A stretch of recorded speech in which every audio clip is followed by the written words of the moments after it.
Okay, hello everyone. This is our first lecture video for physical science.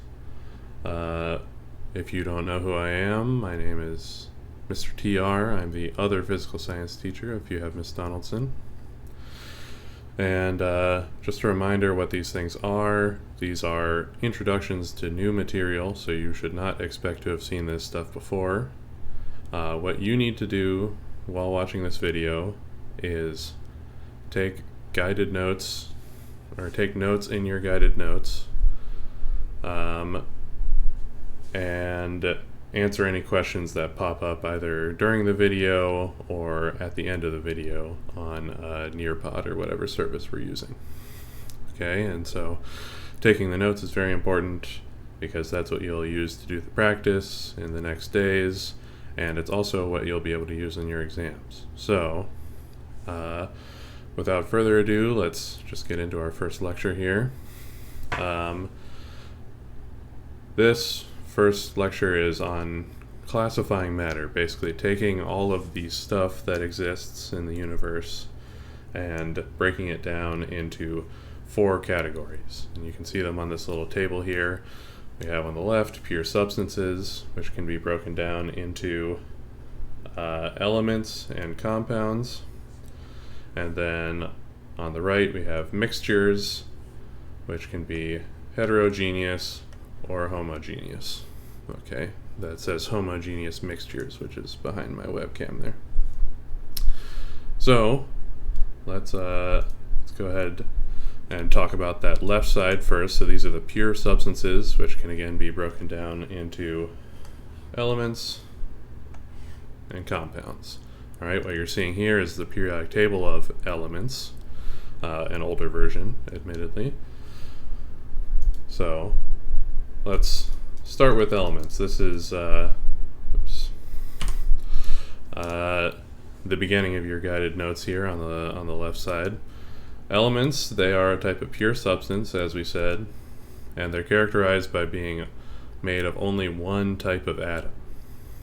Okay, there are 118 of them.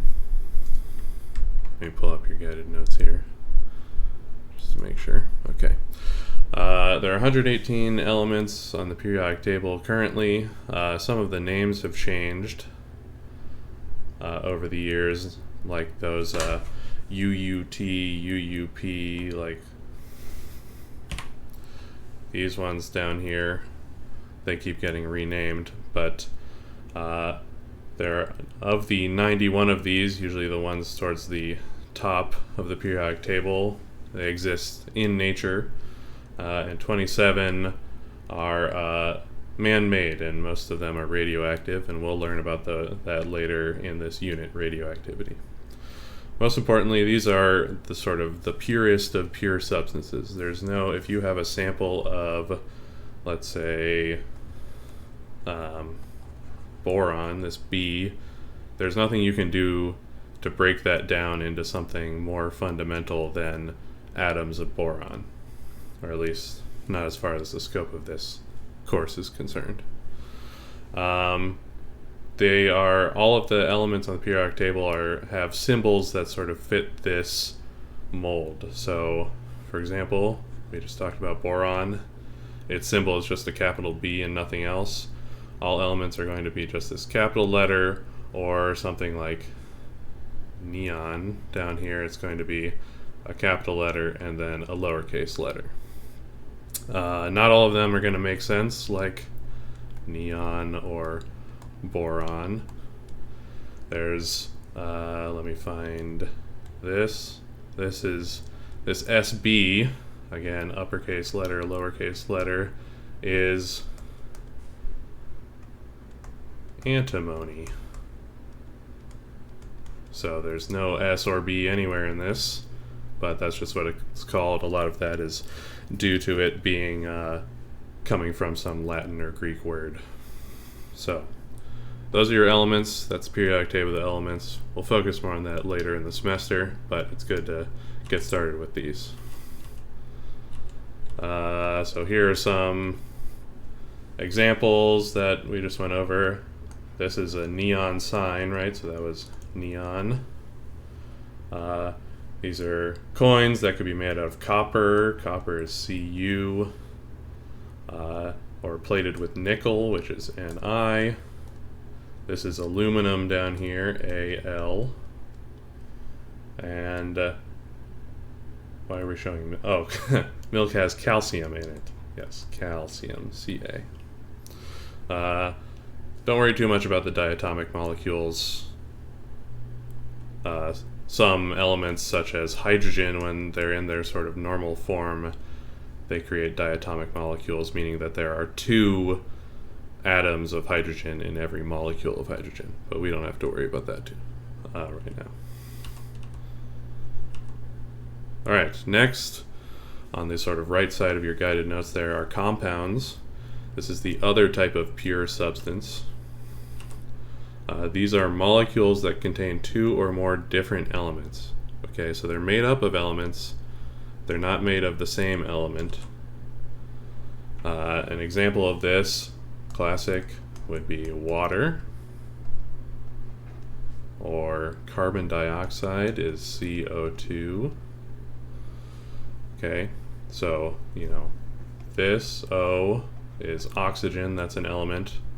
And this H and this C are hydrogen and carbon. They're individual elements, but when you put them together in these ratios, you get H2O, which is water, and CO2, which is carbon dioxide. Those are compounds. These are vastly different from the properties of the elements that make them up, so let's do another classic example. NaCl. This is sodium and chlorine. Sodium is a shiny metal that explodes upon contact with water. It's very volatile and reactive. This chlorine, it's a toxic gas. If you breathe in a bunch of chlorine, it would kill you. But if you combine them together in an ionic compound, which again we'll learn about later, you get sodium chloride, which is table salt, which you can obviously eat without any problem. It's not like a metal at all. It doesn't explode for any reason. So you can see, the component elements are pretty sort of exciting and reactive, but you put them together, you get this very inert thing that we eat all the time. There you go, water.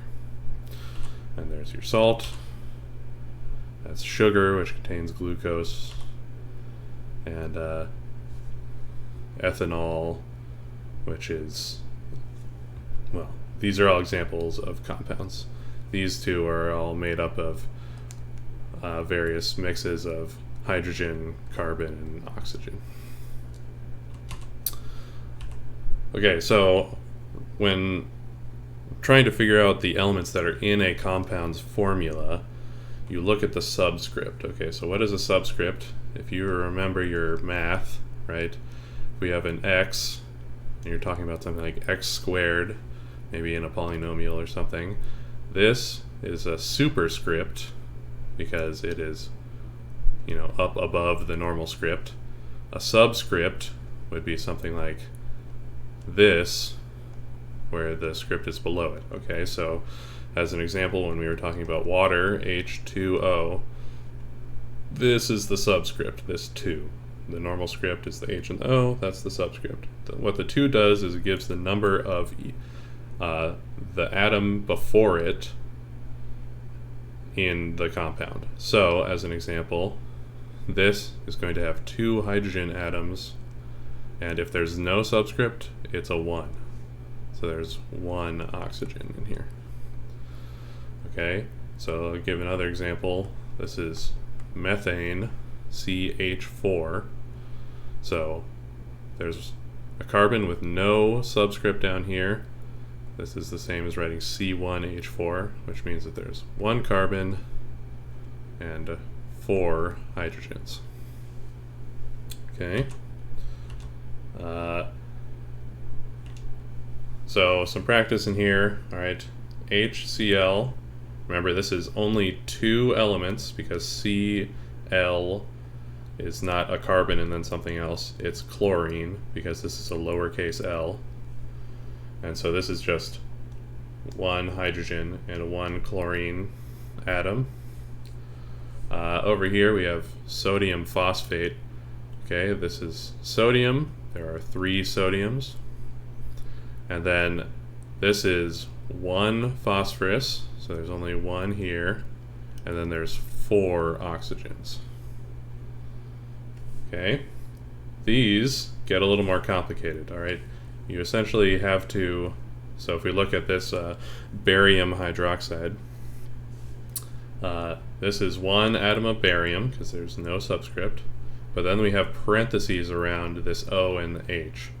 And when we have that, this 2 gets multiplied to the subscripts that are within the parentheses.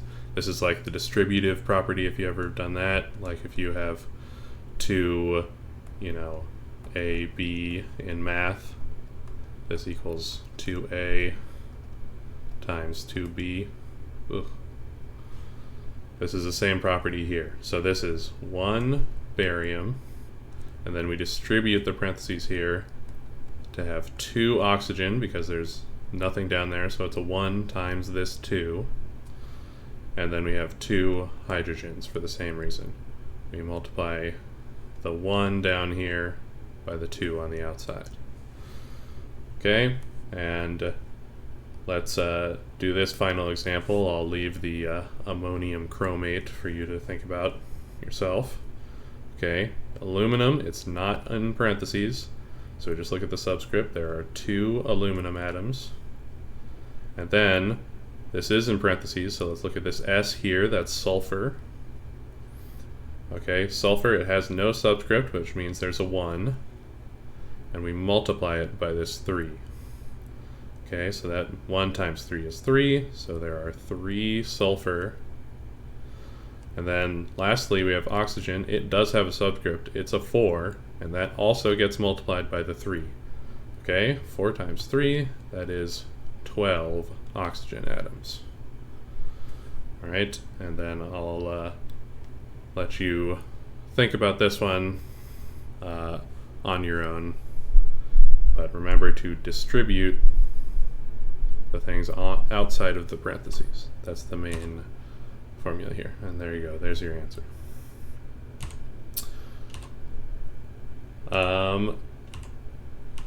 We don't need to worry about that.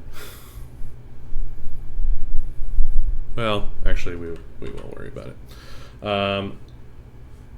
In compound formulas, basically, the point of this slide is that, so this is normal water, this is H2O1, right? This is H2O2, which is hydrogen peroxide. The point of this is just, if you change the subscripts around, that can majorly change the compound and what it does, okay? So the only difference here, this is 2 hydrogens, and 1 oxygen, and this is 2 hydrogens and 2 oxygens. So the only difference is 1 oxygen in between them. But this is water, you can drink it, it has a certain boiling point and density. This is hydrogen peroxide, it's extremely toxic, although both are clear and colorless liquids. So chemically speaking, it's very different, even though the formulas are very similar. So again, we're at the bottom of our compounds in the guided notes now, but changing the ratio of atoms in a specific compound forms a new compound with completely different properties. All right. And H2O, that's water. H2O2, that's hydrogen peroxide. All right.